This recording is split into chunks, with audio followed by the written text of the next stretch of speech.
Nisan ayında ulaştırılmak üzere şiir ve makale yarışmasını düzenleyeceğiz Allah'ın izniyle. Şiir yarışması iki kategori biçiminde olacaktır. Konumuz, ana temamız Kılıç ve Merhamet Peygamberi Hazreti Muhammed biçiminde olacaktır. İsteyenler hem şiir dalında hem de makale dalında bu konu temasına denk gelecek biçimde eserlerini platformun belirlediği adrese ulaştırabileceklerdir. İki kategori biçiminde olacak. Doğum tarihleri olarak söylersek 1998 ve daha önceki doğumlular birinci kategori. İkinci kategori ise 1999 ve 2012 doğum tarihliler bu yarışmalara katılacaklardır. Yarışmaya katılacak eserler üç farklı biçimde ulaştırılabilir. Elden de ulaştırılabilir. Posta yoluyla, internet ortamında da ulaştırılabilir.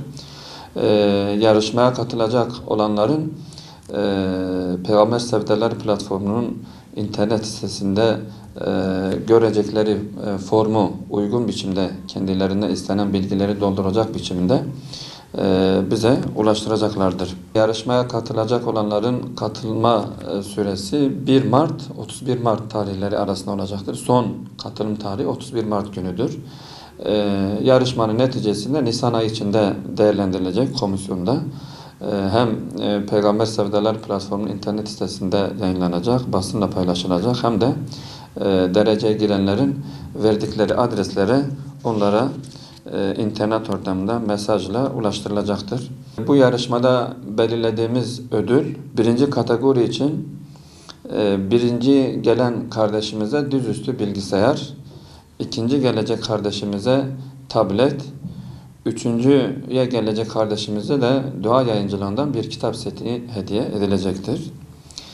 İkinci kategoride katılacak olanlardan dereceye girenler için belirlediğimiz ödül, birinci gelen kardeşimize tablet, ikinciye bisiklet, üçüncüsüne de yine dua yayıncılıktan kitap seti hediye edilecektir.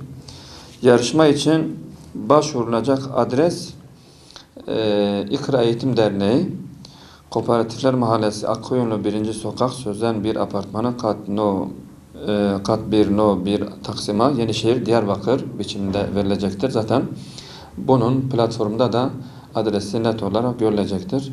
Şimdiden katılacak olan kardeşlerimize başarılar diliyorum. Bu hayırlı bir iştir. Bu anlamda hem Peygamber Efendimiz Aleyhisselatü Vesselam'ı iki yönüyle, yani merhamet ve kılıç peygamberi olması yönüyle değerlendirecekler. Bu anlamda geçmişten tarihi vesikalardan, belgelerden aldıkları birikimle bu değerlendirmeleri yapacaklar. Gerek şiir anlamında, gerekse makale anlamında. Biz daha önce Peygamber Efendimiz Aleyhisselatü Vesselam üzerine salavat seferberliğini başlatmıştık. O zaman duyurusunu yapmıştık. Bu anlamda Resulullah Aleyhisselatü Vesselam'ı anmak, methetmek, övmek, ona salat ve selam göndermek üzere öyle bir çalışmayı başlatmıştık. Biz tekrar bu çalışmayla ilgili kardeşlerimize hatırlatmada bulunuyoruz. Resulullah Aleyhisselatü Vesselam'ın doğum günü, yani 20 Nisan'a kadar bu anlamda salavatlarını kat kat artırarak çekmeye, getirmeye devam etsinler. İnşallah bunun ödülünü, mükafatını hem bu dünyada hem de ahirette alacaklardır.